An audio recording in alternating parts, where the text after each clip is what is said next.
What's up, y'all? This is Hussein Nasser from iGeometry Podcast. Welcome to the third episode of our podcast here, guys. Hope you relax, enjoy the show. Today, I want to talk about user experience. That's actually a very cool topic, and so user experience is what the user see and experience, really, right? And when you build an application, when a user interacts with a certain web page or a mobile app or a desktop app, really, and and what how it looks like, what buttons do we have, how many clicks should the user do, clicks on when you're using a mouse, right?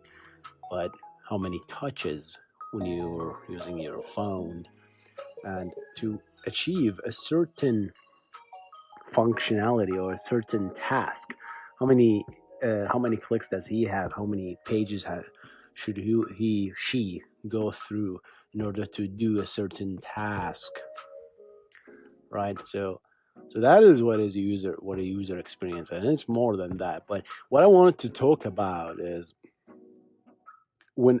as developers, right, as engineers, as software engineers, do you design the user experience first, and that leads you to the rest of the whole stack, or you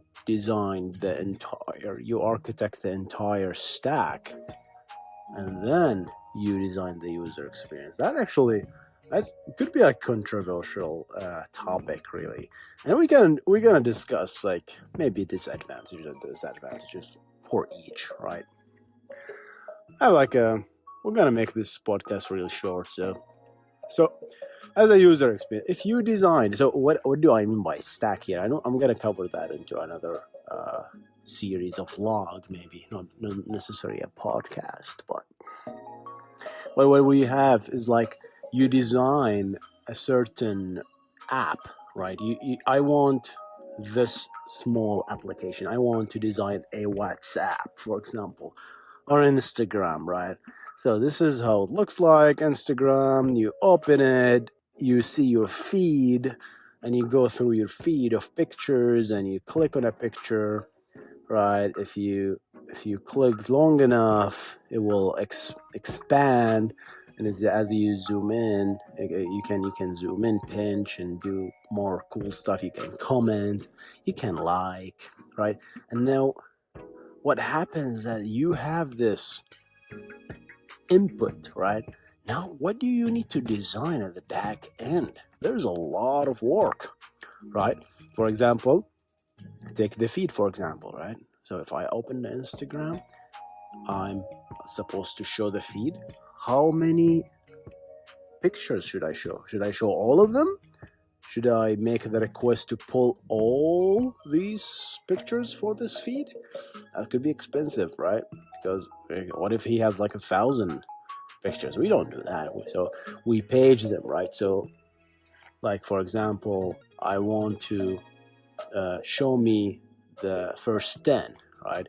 And if you zoom in, and if you remember the old days, you have to click like a button to, hey, show me more.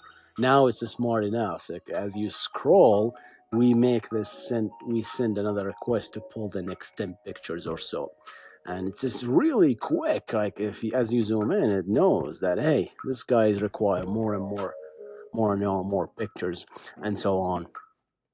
So yeah, so the user experience kind of derives what is the back end, and we're gonna talk more and more about this right after this.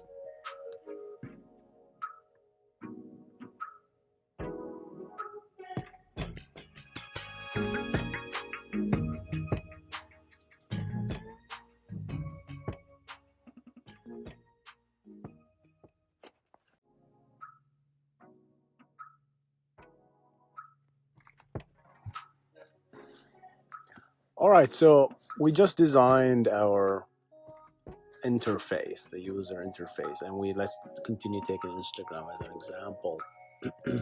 So now what we want to do is,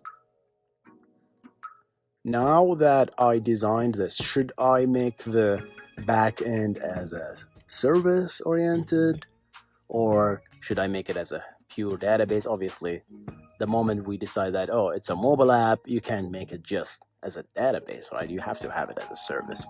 Now you have to think about the back end, not only the service. What is the service hitting? Is it hitting a relational database, or is it hitting a distributed NoSQL database? Now, this answers what kind of questions this kind of answer, right? Is, do you really care if a user opens? Do you really care about asset attributes? And I made a lot of videos on my YouTube channel. You guys can check it out on asset, right, and database asset in general. So like this attributes, which is atomicity, consistency, isolation, and durability. So do these attributes matter for you, for your app that you design? Is it, if I make a like, does this like have to 100% persist? Otherwise, we all die, right? Or not?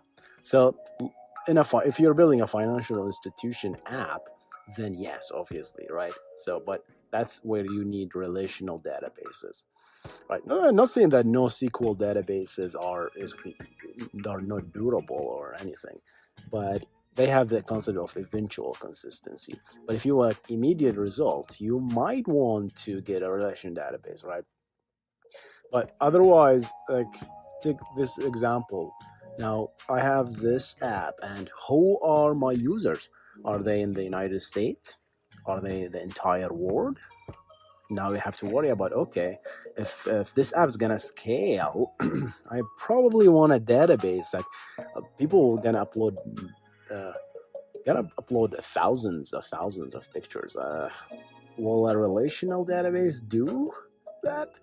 You know that relation database does not scale well because they are designed to run in one box. So your box better have one location, right? So it's either in the east or west, or, and all these services hitting that box, right? There are obviously ways to scale a database. I mean, this talk has went through the wrong direction, but yeah, it's just we're talking about the user experience and how can we as a user experience kind of derive the back end design. Like, you ask all these questions because you have a user experience to begin with. You have an initial user experience. You have something, and then you start the design the other way, right? So you start the back end design, your services, your databases, your network, so you become a full stack engineer in this manner, right? I'm gonna make another video vlog or podcast maybe about full stack engineering. But yeah, so we have like another 1 minute I want to discuss about. Yeah, this is one way to do it. Other way is, and design your system, architect your system. Hey, I'm building an Instagram app, but I want to use this and this and this and this and this. And then you derive the user experience of whatever APIs you provide. So you build the APIs first, and then you start building the user experience. Most of the time, you're gonna end up with a crappy user experience, in my opinion. Because, like, if I'm gonna design it, I am an engineer, right? We have 30 seconds. But if I am an engineer, I'm gonna design an app that gets photos. I'm gonna say, like, get photos, get pictures, and that's it. And then that gets all the photos, right? And then back in the like, I'm gonna like the open the app and then call that get picture, and then you end up with a whole list of everything. Then you start needing more information and more, so you have to augment these APIs accordingly, guys.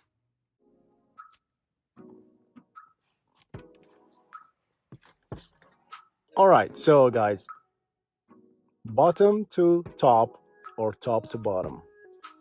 In your opinion, guys, what do you prefer? Design the user experience first, and that leads to the whole stack, or design the stack and then worry about the user experience later? I'm sure there must must be, sorry, excuse me, there must be advantages and disadvantages for both, because while designing the stack, you will kind of, if you begin designing the stack, you will optimize for the stack, right? But if you design the user, but you're gonna end up with a poor user experience. But if you end up starting with the user experience and then design the stack, then you're gonna prioritize what the user needs. But then you might end up with a lot of other performance problems. So I'm not saying one is better than the other, but what do you think? Hit me up in the comment section here, with an Anchor FM, or with an YouTube if I uploaded that to YouTube. So yeah, let me know. Twitter, Facebook. Yeah, what do you prefer? What do you think? What is your take on that? And I'm going to see you in the next podcast. You guys take care. Goodbye.